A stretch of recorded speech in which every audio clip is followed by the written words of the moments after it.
Bismillahirrahmanirrahim. Now, this is our last lecture on the topic of viruses. And today we are going to continue from tumor viruses or the viruses which cause cancer. So, experimental infection of animals has shown that certain viruses can induce different type of cancers. तो ये experimental infection में ये साबित हुआ है मुख्तलिफ animal में कि कुछ वायरसेस की टेंडेंसी होती है कि वो कैंसर इंड्यूस कर सकते हैं. Cells surviving viral infection can change dramatically, acquiring the characteristics of tumor cells. अब ये इसलिए होता है कि जैसे कि हमने बात की थी कि जो वायरस जो होता है जब वो होस्ट सेल के अंदर जाता है तो वो होस्ट सेल का पूरा जो मेटाबॉलिक एक्टिविटी का सिस्टम है उसको हाईजैक कर लेता है और पूरे अपने फेवर में चलाने लगता है. तो उसकी वजह से ये भी होता है कि जो होस्ट सेल का डीएनए है उसमें म्यूटेशन हो जाती है और उसकी प्रोटीन ग्रोथ जो है वो चेंज हो सकती है, जिसकी वजह से वो जो सेल्स हैं वो ट्यूमर सेल्स में यानी कैंसरस सेल्स में भी कन्वर्ट हो सकते हैं. यानी जो प्रोसेस है सेल ग्रोथ का वो ज़रूरत से ज़्यादा हो सकता है, क्योंकि ट्यूमर या कैंसर हम कहते ही उसको हैं जिसमें सेल्स की ग्रोथ बहुत ज़्यादा तेज़ हो जाती है, जिसको हम एबनॉर्मल प्रोलिफरेशन ऑफ सेल्स कहते हैं. So these transform cells exhibit frequent mitosis, यानी माइटोसिस का प्रोसेस बहुत तेज़ी से होने लगता है. यानी एक प्रोसेस जिसमें उसको एक प्रोसेस को जो कि एक कंट्रोल्ड प्रोसेस होता है कि सेल्स की ग्रोथ इससे ज़्यादा नहीं होनी चाहिए, वो प्रोसेस आउट ऑफ कंट्रोल हो जाता है और उसकी सेल्स की ग्रोथ बढ़ जाती है. इसके अलावा they also lose the property of cell contact inhibition, so they tend to pile up on the top of each other rather than remaining as organized monolayers. जैसे हम हमारी स्किन पे अगर कहीं पे कोई चोट लग जाती है, ब्लीडिंग हो जाती है और वहाँ पे स्किन डैमेज हो जाती है तो कुछ अरसे के बाद वो हील हो जाती है और स्किन सेल्स जो होते हैं वहाँ पे फेल हो जाते हैं और वो एक मोनोलेयर इस्टेब्लिश हो जाती है. अब ऐसा तो नहीं होता कि अगर वो स्किन की सेल्स वहाँ से डैमेज हुई तो उसके ऊपर जब सेल्स रिपेयर होने शुरू हुए तो वो ग्रोथ होते गए और वहाँ पर एक माउंटेन लाइक ग्रोथ यानी वो उभरना शुरू कर दिया, बल्कि वो जहाँ पे उसकी ग्रोथ को स्टॉप होना चाहिए वो स्टॉप हो जाती है. तो ये प्रॉपर्टी भी सेल की कंट्रोल प्रॉपर्टी होती है कि वो उसको सेल्स की ग्रोथ को कब जो है वो स्टॉप करना है जब उसकी सफिशिएंट ग्रोथ हो जाए. तो ये प्रॉपर्टी भी सेल्स की ख़त्म हो जाती है जब वायरस जो है वो वायरल इन्फेक्शन के नतीजे में जो होस्ट सेल होता है वो अपनी जो ये जेनेटिक इन्फॉर्मेशन है कि उसको कब ग्रो करना है और कब ग्रो नहीं करना उस और कब सेल्स की ग्रोथ को स्टॉप करना है वो इन्फॉर्मेशन डिलीट हो जाती है. तो उस सूरत में फिर वो कन्वर्ट होने लगते हैं कैंसरस सेल्स में, यानी उनकी कंट्रोल ग्रोथ जो है वो अनकंट्रोल ग्रोथ में कन्वर्ट हो जाती है. The Epstein-Barr virus is a herpes virus and that is associated with formation of lymphomas and nasopharyngeal carcinomas. तो lymphomas भी ये एपिस्टीन बार वायरस में herpes virus is famous for इसकी एसोसिएशन है कि ये बहुत सारे इंडिविजुअल्स में herpes वायरस जो ये एपिस्टीन बार वायरस की टाइप है ये लिम्फोमाज यानी लिम्फेटिक ग्लैंड का कैंसर और नेजोफेरेंजियल कार्सिनोमाज यानी सॉलिड ट्यूमर जो नोज़ कैविटी है और फेरिंग्स है उसमें कॉज करती है. इसके अलावा hepatitis B virus is strongly associated with liver cancer and hepatitis C virus is also strongly associated with liver cancer. इस पर हम पहले भी पिछले लेक्चर्स में बात कर चुके हैं कि हेपेटाइटिस बी वायरस और हेपेटाइटिस सी वायरस जो है वो अगर ये क्रॉनिक हो जाएं तो ये दैट में लीड टू लिवर कैंसर और हेपेटोसेलुलर कार्सिनोमा यानी लिवर कैंसर ये कॉज कर सकते हैं. इसके अलावा some human papilloma viruses that cause warts यानी जिसको हम मसा कहते हैं स्किन पे वॉर्ड्स वो कॉज करते हैं और epithelial surface and cervix penile and anal carcinomas. और ये एपिथेलियल सरफेस यानी सर्वेक्स पेनाइल और एनल रीजन की जो एपिथेलियल सरफेस है उसमें कार्सिनोमास यानी सॉलिड ट्यूमर जो उसके जो स्क्वेमस एपिथेलियल सेल्स होते हैं उनमें ये कैंसर कॉज कर सकते हैं. कौन कॉज कर सकते हैं? Papilloma virus.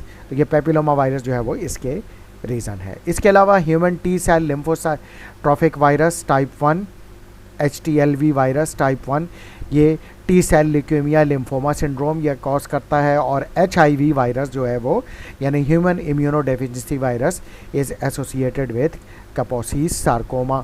सार्कोमा क्या होता है? ये कनेक्टिव टिश्यूज़ जैसे बोन्स हैं स्किन है इनका जो कनेक्टिव टिश्यूज़ हैं या जैसे GI ट्रैक्ट में जैसे 4 लेयर होती हैं म्यूकोसा सब म्यूकोसा मस्कुलरिस म्यूकोसा और सीरोसा जो है वो कनेक्टिव टिश्यूज़ होते हैं.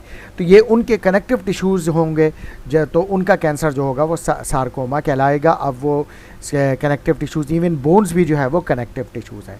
तो ये HTLV यानी human T cell lymphotropic virus type 1 ये भी एसोसिएटेड है टी सेल ल्यूकेमिया लिम्फोमा, और HIV एसोसिएटेड है विद सार्कोमा।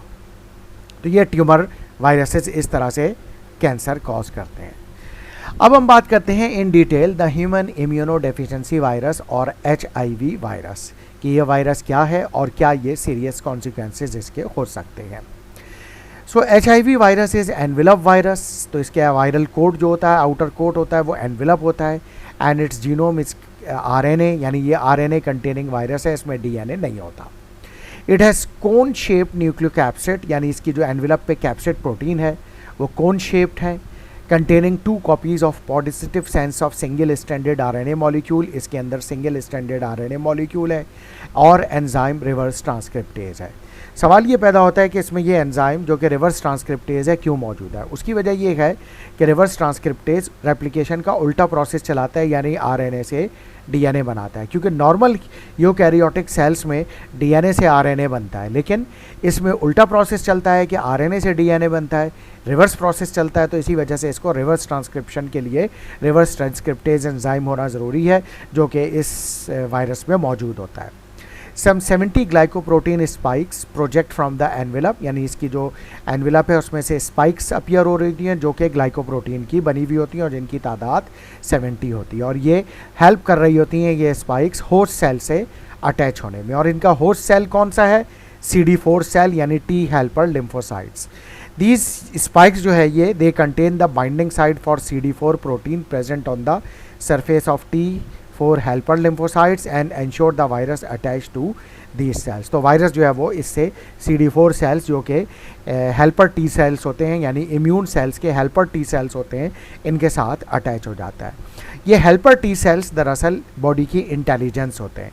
इनका काम ये होता है कि अगर बॉडी में कहीं पर भी कोई वायरस, बैक्टीरिया, माइक्रो ऑर्गेनिज्म या कोई भी ऐसा फॉरेन सब्सटेंस बॉडी के अंदर आ जाए और वो कहीं किसी सेल पे जाके छुप जाए या उसकी सरफेस पे अटैच हो जाए, तो ये जो हेल्पर T सेल्स होते हैं ये इंटेलिजेंस का काम करते हैं, और ये इंटेलिजेंस का जो हेडक्वार्टर होता है, जो मैक्रोफेज सिस्टम होता है, उसको ये ख़बर पहुंचाते हैं कि बॉडी की फ़लाँ साइट पे, फ़लाँ सेल्स के अंदर या उसकी सरफेस पे फ़लाँ माइक्रो ऑर्गेनिज़म या एक्सटर्नल कोई टॉक्सिन आके अटैच हुआ है, और ये वहाँ से CD8 लिम्फोसाइट्स को, जो कि साइटोटॉक्सिक T लिम्फोसाइट्स होते हैं, उनको भेजें, यानी पूरी एक फोर्स भेजें जो आके इन फॉरेन सब्सटेंस को किल कर दे। और अगर ये उस सेल के अंदर हैं, किसी सेल होस्ट सेल के अंदर हैं, तो उस सेल को ही किल कर दें ताकि सेल भी किल हो जाए, और उसके अंदर अगर कोई ऐसा टॉक्सिक सब्सटेंस है जो वायरस है या कोई केमिकल है जाके छुपा हुआ है, तो वो भी किल हो जाए। तो ये इस तरह से इंटेलिजेंस यानी मुखबिरी का काम करते हैं। लेकिन ये जो वायरस है ये इन्हीं सेल को नाकारा कर देता है इसके साथ अटैच होके, तो बॉडी का इंटेलिजेंस सिस्टम नहीं काम कर पाता, जिसकी वजह से बॉडी का इम्यून सिस्टम सप्रेस हो जाता है, और फिर इसी वजह से ये इस HIV इन्फेक्शन को कंट्रोल करना मुश्किल हो जाता है। अच्छा, ट्रांसमिशन की अगर बात करें तो main way in which people become infected is by transmission of free virus और infected CD4 T lymphocytes during heterosexual and homosexual activities. तो एक तो ये सेक्सुअली ट्रांसमिटेड डिजीज़ है, यानी सेक्सुअल एक्टिविटी से ये ट्रांसफ़र हो सकती है एक से किसी दूसरे में, तो ये भी एक मोड ऑफ ट्रांसमिशन है। इसके अलावा infection can also result from infected blood.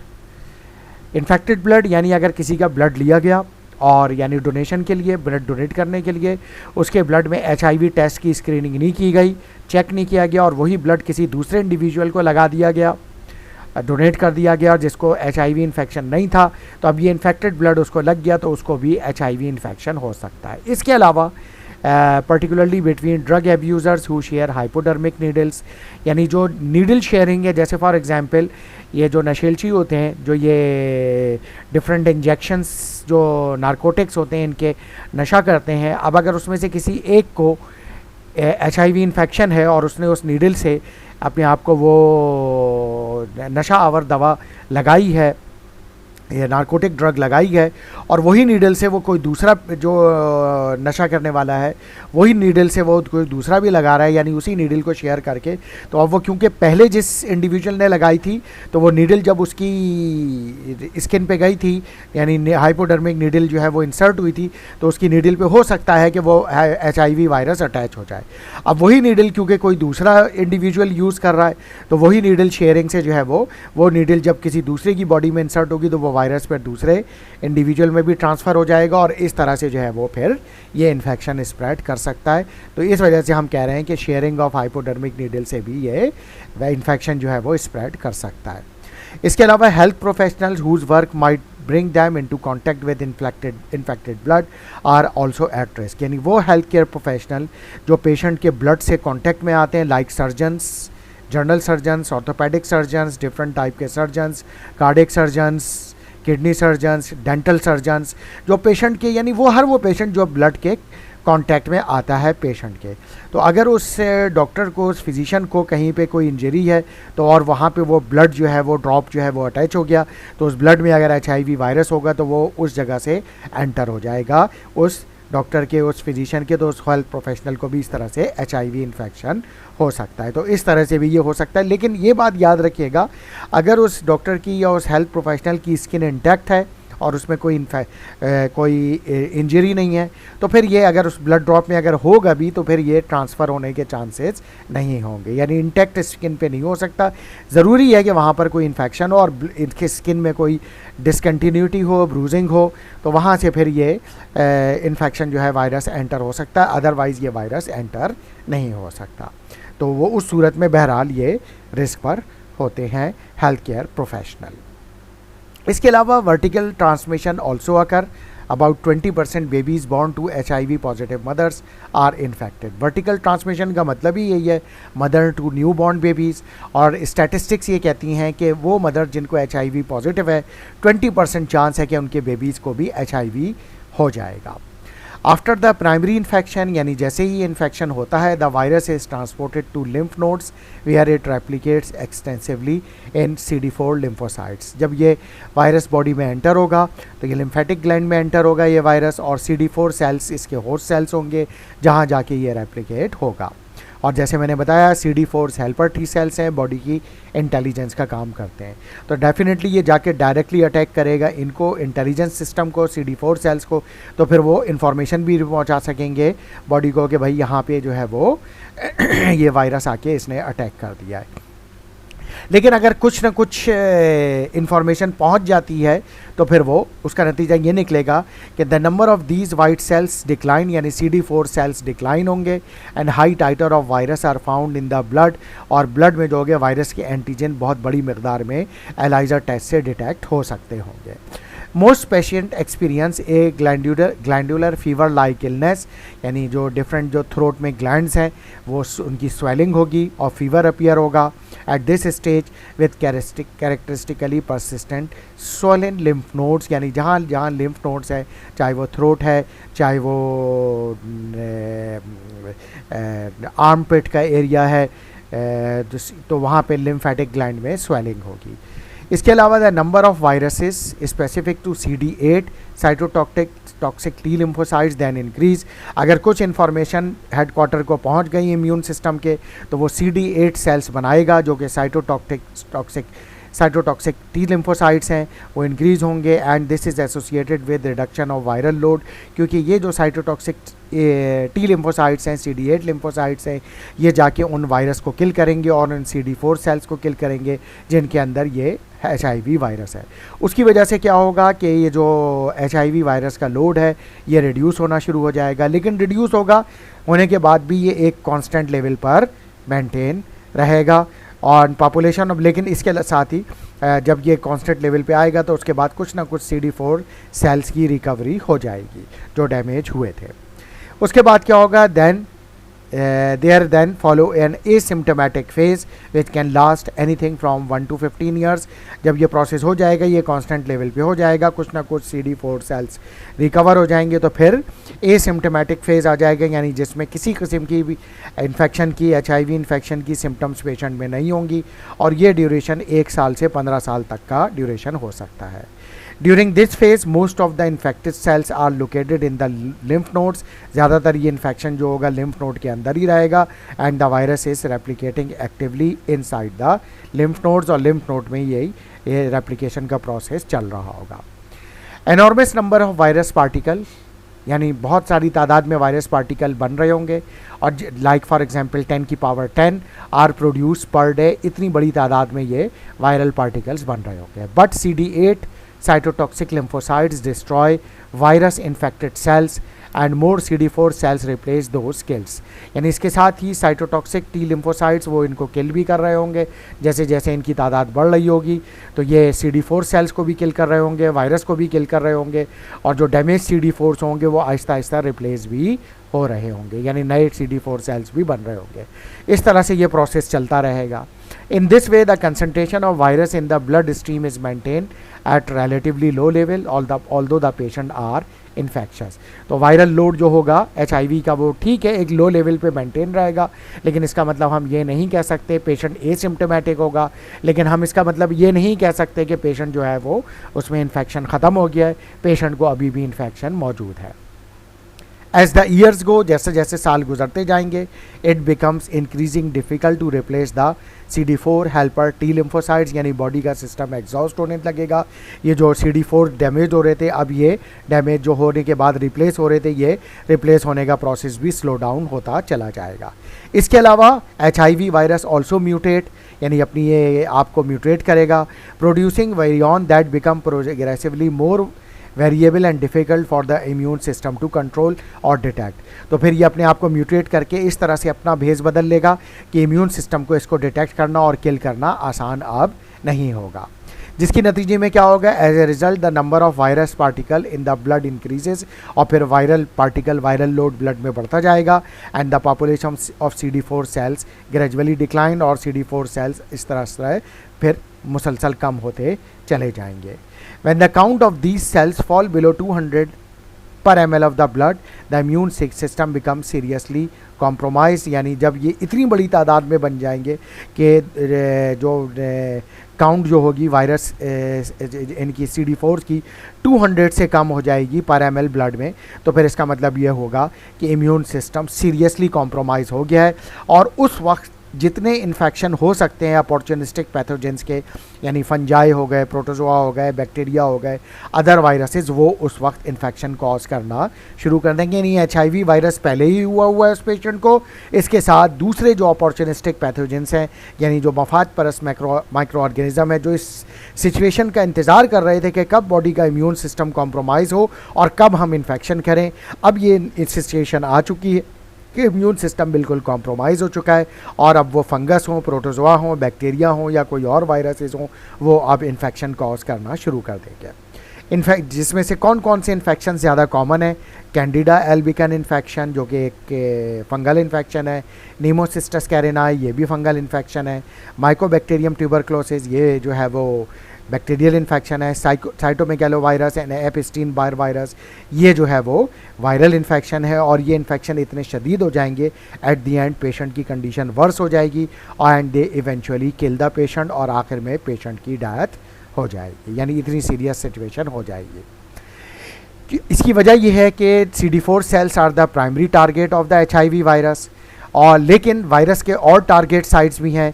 HIV virus also attack muscles tissues, यानी मसल्स है, and peripheral and central nervous system, जिसके नतीजे में final stage of the HIV में मेजर वेट लॉस होगा, क्योंकि मायोपैथी हो रही होगी। सेंट्रल नर्वस सिस्टम की वजह से क्या होगा कि मायोपैथी, डिमेंशिया होने लगेगा, भूलने शुरू हो जाएगा, and collapse of the brain function शुरू हो जाएगा। वायरल जीनोम कोड जो है इस वायरस के, एनवेलप प्रोटीन का जो कोड है वो ENV है, कैप्सिड प्रोटीन का GAG कोड है, enzyme involve in viral multiplication उसका जो कोड है, जीनोमिक कोड है, उसका नाम है पॉल, जो कि अब तक डिस्कवर हो चुके हैं। An important feature of HIV replication is that the polyprotein product of the genes have to be cleaved by viral proteases enzyme to produce the functional proteins. इनमें पॉलीप्रोटीन्स जो सिंथेसाइज होती हैं, वायरल प्रोटीएजेज एंजाइम रिस्पॉन्सिबल है जो कि इसकी virus की functional proteins को बनाता है। तो अगर हम इस प्रोटीएज एंजाइम को इनिबिट कर दें तो हम इस तरह से इस वायरस की रेप्लिकेशन को स्टॉप कर सकते हैं, और यही ब्रेक थ्रू है। A major advance in this field was the discovery of the protease inhibitor drugs such as saquinavir, ritonavir, indinavir. इसी वजह से ये जो प्रोटीएज इनिबिटर ड्रग्स हैं ये HIV इन्फेक्शन में यूज़ होती हैं, और ये अकेली यूज़ नहीं होती हैं बल्कि रिवर्स ट्रांसक्रिप्टेज इनिबिटर्स के साथ यूज़ होती हैं। 3 ड्रग दी जाती हैं जो कि रिवर्स ट्रांसक्रिप्टेज एंजाइम को भी इनिबिट करती हैं ताकि उस लेवल पे वायरल रेप्लिकेशन को स्टॉप किया जाए, और प्रोटीएज एंजाइम को भी इनिबिट किया जाए ताकि इसकी जो वायरस की फंक्शनल प्रोटीन है वो ना बनने पाए। तो इन 2 तरीके से इसको किल किया जाता है। So therefore these compounds block the HIV replication by blocking the action of the protease enzyme, ताकि जो पॉलीप्रोटीन है वो उससे फंक्शनल प्रोटीन्स ना बन सके। इसके अलावा currently protease inhibitor administer along with 2 reverse transcriptase inhibitor. जैसे मैंने बताया था कि 3 ड्रग दी जाती हैं।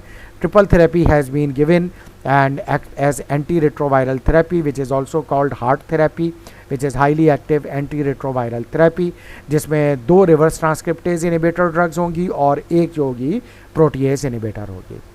इससे फ़ायदा क्या होगा इन तीनों ड्रग से? They will reduce the number of HIV particle in the blood, restore the lost immune function and slow the progression of AIDS, और एड्स की प्रोग्रेशन को भी स्लो डाउन कर देंगे। लेकिन अनफॉर्चुनेटली बदकिस्मती से क्या है कि it has no effect on the latent infected CD4, so it does not clear the HIV infection. तो वो वायरस HIV वायरस जो CD4 सेल के अंदर लेटेंट स्टेज में यानी डॉर्मेंट है और वो सो रहे हैं, उनको ये जो तीनों ड्रग जो हम कॉम्बिनेशन में दे रहे होंगे इन पर इसका कोई इफेक्ट नहीं है, तो उनको ये किल नहीं कर सकते। तो इस वजह से हम ये नहीं कर सकते कि HIV इन्फेक्शन को बॉडी में से जड़ से उखाड़ के फेंक दें, यानी बिल्कुल कंप्लीटली क्योर कर दें, तो ये जो है वो मुमकिन नहीं है। इसी वजह से जो पेशेंट स्टॉप कर देते हैं drug using, so patient who stop using the drug experience a rapid rebound, क्योंकि ये लेटेंट जो थे दोबारा एक्टिव हो जाएंगे, and in level of virus and blood and the progression of the disease occur, यानी दोबारा ये वायरस एक्टिवेट हो जाएंगे और फिर डिजीज़ तेज़ी से प्रोग्रेस करने लगेगी, और उसके बाद नतीजा ये निकलेगा कि ये पेशेंट को किल करके ही छोड़ेगी। तो इस तरह से ये HIV को हमने कंप्लीट कर लिया। इसके अलावा प्रायोन्स होते हैं, ये इन्फेक्शस पार्टिकल्स होते हैं, इस पर हमने पहले भी बात की थी। ये क्या है? Causative agents of neuro degenerative disease, यानी न्यूरॉन्स को डिजेनरेट करते हैं। बोवाइन स्पॉन्जिफॉर्म एनसेफेलोपैथी, काऊ से, क्योंकि बोवाइन से इसका ताल्लुक है, वहाँ से ये फर्स्ट टाइम डिस्कस हुए थे। जो ब्रेन को जो है एनसेफेलोपैथी करते हैं उसको स्पंज लाइक अपीयर कर देते हैं, इसी वजह से इसको स्पॉन्जिफॉर्म एनसेफेलोपैथी या BSE यानी बोवाइन स्पॉन्जिफॉर्म एनसेफेलोपैथी भी कहा जाता है। इसके अलावा स्क्रैपीज इन शीप से भी इसका ताल्लुक है, जो कि क्रिट्सफोल्ड्स जैकब डिजीज़ कहलाता है। In human use to refer to as slow viruses, इनको स्लो वायरसेस भी कहा जाता है। हालांकि ये कंप्लीट वायरस नहीं होते, इन्फेक्शस पार्टिकल्स होते हैं। अच्छा, however it is now clear that they are cause by distinct class of infectious agents terms prions. तो ये एक स्पेसिफिक क्लास के इन्फेक्शस एजेंट्स हैं, पार्टिकल्स हैं, इनको प्रायोन्स कहा जाता है। इनकी अपनी यूनिक प्रॉपर्टीज़ होती हैं। They can be recovered from the brains of infected individuals, यानी जिनको ये इन्फेक्शन हुआ उनके ब्रेन से ये देखे गए। और ये प्रायोन्स के स्ट्रक्चर कैसा होता है? They are rod like in appearance which are oligomers, and इसका जो मॉलिक्यूलर साइज है वो 13 किलो डाल्टन है, and they are composed of glycoproteins. इसके अलावा they are devoid of nucleic acid, यानी इसमें न्यूक्लिक एसिड नहीं होता, and are extremely resistant to heating and ultraviolet radiation. तो यानी हीट से जो आप स्टेरिलाइजेशन करते हैं उससे ये प्रायोन्स रिमूव नहीं होते, और यूवी रेडिएशन से भी ये प्रायोन्स रिमूव नहीं होते। इसके अलावा they also fail to produce immune response in the host, और इम्यून सिस्टम से भी ये बॉडी के आसानी से क्लियर नहीं होते। अच्छा, ये जो प्रायोन्स होते हैं, as the prions slowly accumulate in the brain में एक्यूमुलेट होते हैं। द न्यूरॉन्स प्रोग्रेसिवली वैक्यूल्स, वहाँ पे वैक्यूल्स बना के वह न्यूरॉन्स में वैक्यूल्स बना लेते हैं ये। फिर holes eventually appear in the grey matter of the brain, और brain takes on a sponge like appearance, और उसमें इन होल्स बनने के बाद, जैसे कि स्पंज में होल्स होते हैं छोटे छोटे, उस तरह ब्रेन में जो है वो sponge like appearance sponge like appearance शुरू हो जाती है, तो इसी वजह से इसको स्पॉन्जीफॉर्म इंसेफेलोपैथी भी कहा जाता है। इसकी जो क्लिनिकल सिम्टम्स हैं that take long time to develop, some time up to 20 years, यानी आज इन्फेक्शन हुआ है, ये बॉडी में एंटर हुए, पता चला 20 साल के बाद इसकी सिम्टम्स अपीयर हो रही हैं। But the disease has an inevitable progression. Inevitable यानी ये होके रहेगी, इसको आप रोक नहीं सकते, और ये लीड करेगी टूवर्ड्स पैरालिसिस, और फिर पैरालिसिस होगा, dementia and finally death of the patient. Inevitable का मतलब ही यही है कि इसको होके रहना है। It is now clear that the large-scale outbreak of bovine spongiform encephalopathy that began in the UK during 1980s, यानी ये कि यूके में एक इसका आउटब्रेक आया था BSE का, और वो कैसे हुआ था, वो from feeding the cattle from supplements prepared from sheep and cattle offal, यानी शीप और कैटल ऑफिल यानी उसकी बाकियात से जो ये प्रिपेयर किए थे। आपको पता है एनिमल फीड में प्रोटीन डाली जाती है, तो वो डिफरेंट शीप और डिफरेंट कैटल से डाली गई थी वो प्रोटीन फीड। तो वो जब उन एनिमल ने खाई तो वो उनको हो गया, फिर उसका गोश्त ह्यूमन ने खाया, यानी मीट ह्यूमन ने खाया, तो वो उनको ये इन्फेक्शन प्रायॉन्स जो होता है वो उनमें चले गए। इसी वजह से the recognition of this fact led to changes in animal feed policies, कि एनिमल फीड को जो है इसमें जो प्रोटीन डाली जाए ज़रा उसको देख लिया जाए, and imposition of ban on human consumption of bovine brain, bovine spinal cord and lymph tissues that were considered to be potentially infectious। तो ये कहा गया कि जो बोवाइन यानी काऊ का brain, spinal cord and lymphoid tissues उसको human की जो फीड है यानी हम जो खाना खाते हैं उसमें ना यूज़ किया जाए, तो वरना ये इन्फेक्शंस इसमें प्रायॉन्स हो सकते हैं और वो फिर हमें इस तरह से इन्फेक्शन कॉज कर सकते हैं। और जैसे हमने बात किया कि पता चला 20 साल के बाद इसकी साइन एंड सिम्टम्स आई और वो इनएविटेबल होंगी और वो फिर पैरालिसिस, डिमेंशिया और डेथ उसका रीजंस हो सकते हैं। तो इसलिए इनसे जो है हमें अवॉइड करना चाहिए। हम अपने फूड में आपने देखा होगा मगज़ निहारी खाते हैं और कटाकट खाते हैं और ब्रेन मसाला खाते हैं, उनमें ये सब जो है वो बोवाइन का यानी काऊ के ये मटेरियल मौजूद होता है, तो हमें उससे अवॉइड करना चाहिए। अनफॉर्चुनेटली पीपल हैड बीन, यही बात हम कह रहे हैं कि people had been consuming potentially contaminated meat for a numbers of years, यानी कई सालों से लोग इस तरह का कंटामिनेटेड मीट खा रहे हैं और फिर उसको 20-25 साल के बाद ये जब होता है तो पता भी नहीं चलता कि 20-25 साल पहले जो कुछ खाया था उसका अब ये नतीजा निकल रहा है कि ये पैरालिसिस, डिमेंशिया और डेथ हो रहा है। तो हमें इसलिए इसे अवॉइड करना चाहिए। इसके साथ ही ये हमने वायरस का चैप्टर कंप्लीट कर लिया। Thank you very much, and from the next lecture we will start protozoa. Thank you very much.